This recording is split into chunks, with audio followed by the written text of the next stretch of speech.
大家好，我是泡芙，我可爱吗？据说人的性格跟星座有一定的关系，比如说处女座大多都有强迫症，双鱼座比较浪漫等等。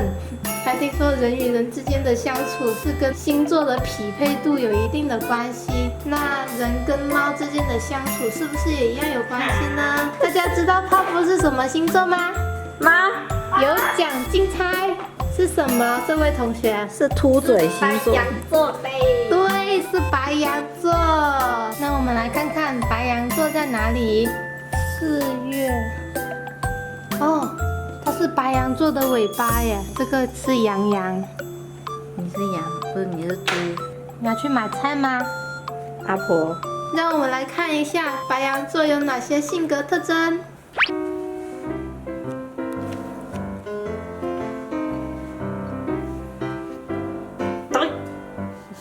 那他理你吗？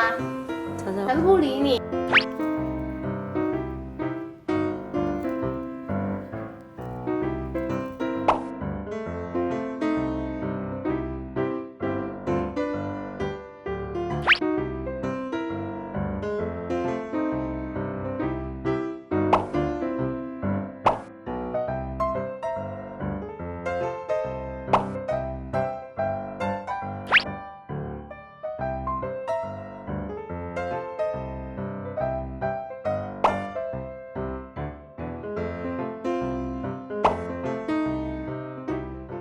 哪一个口味适合你？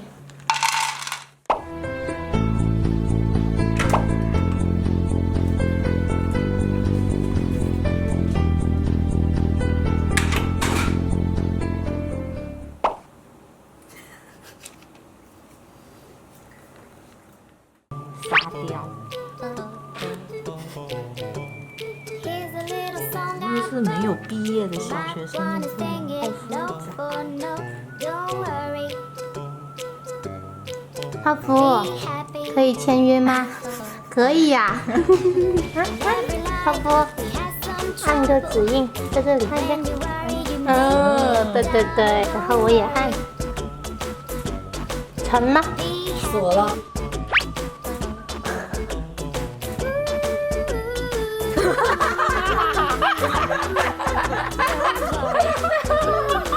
那一瞬间也太好笑了。泡芙握个手，握个手，握个手，别走，别走，翻脸不认人。拜拜，拜拜。